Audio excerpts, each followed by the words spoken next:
ভাইয়া দেখেন এখানে হচ্ছে দুইটা সিস্টেম, হচ্ছে দুইটা। প্রথমত হচ্ছে যে আমরা সেল করি, একটা হলো ওয়াকিং কাস্টমার, ধরেন একজন ভদ্রলোক আসলো, তার কাছে আমরা মাল বেচলাম, সে নিয়ে চলে গেছে, এইটা হচ্ছে একটা বিষয়।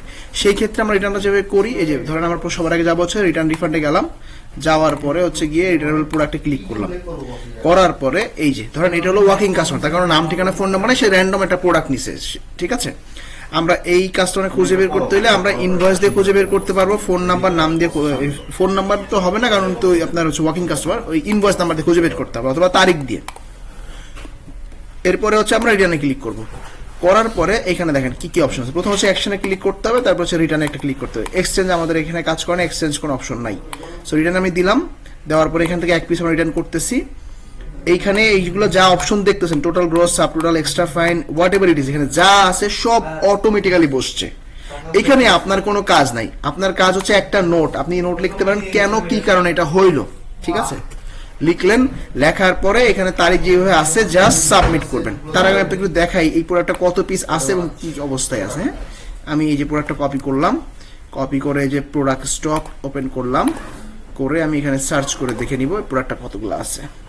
এখানে দেখেন 2 পিস আছে, রাইট। আমি এখন রিটার্ন করি, এই যে সবকিছু ওকে, আমি টেস্ট করে যে সাবমিট করে রিটার্ন দিলাম, আমার প্রোডাক্ট রিটার্ন হয়ে গেছে। রিটার্ন ইনভয়েসটাও এখানে শো করতেছে আমার, এই প্রোডাক্ট এটা আমি রিটার্ন করছি এত টাকা, এই তো একটু আগে আমরা চেক করছিলাম এই প্রোডাক্টটা 2 পিস আছে, রাইট। এই যে সেম এই প্রোডাক্টটা আমি কপি করে রাখছিলাম নামটা, আমি রিফ্রেশ করলাম পেজটা, রিফ্রেশ করার পরে আমি আবার পেস্ট করলাম, দেখেন 3টা রিটার্ন ডান।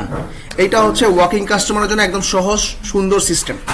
আরেকটা সিস্টেম আছে, সেটা হচ্ছে যারা বাকি নাই, নগদ নাই, সেই কাস্টমারের সাথে কি করবো, কিভাবে করবো, সেটা জন্য যেটা করতে হয়, রিটার্ন রিফান্ডে ক্লিক করবেন, করার পরে রিটার্নেবল প্রোডাক্টে যাবেন, যাওয়ার পরে ধরেন এখানে আমি দেখতে পাচ্ছি এই যে মুন, ওনার ফোন নাম্বার দেওয়া আছে, এই ব্যক্তির প্রোডাক্ট আমি রিটার্ন রিফান্ড করবো।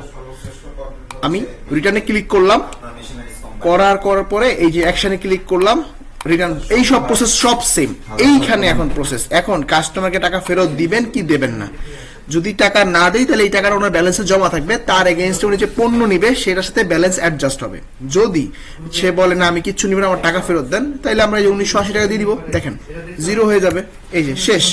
যদি বলে না আমি ভাই পণ্য নিব, এটা পরে অ্যাডজাস্ট করবো, এই যে টাকাটা তার অ্যাকাউন্টে জমা হয়ে গেল, এই যে কাস্টমার বর্তমান ব্যালেন্স এটা পাবে। সো এইখানে একটু আপনাকে খেয়াল করতে হবে যে যাদের নাম ফোন নাম্বার আছে কাস্টমার রেগুলার, তাদের ব্যাপারে এই জায়গাটা একটু খেয়াল করতে হবে, তাকে টাকা দিচ্ছেন কি দিবেন না, তার আগের ডিউ আছে কি আছে নাই, ঠিক আছে। অনেক সময় কিন্তু এখানে প্রিভিয়াস ডিউ শো করবে, সো এটাও খেয়াল করবেন, ঠিক আছে।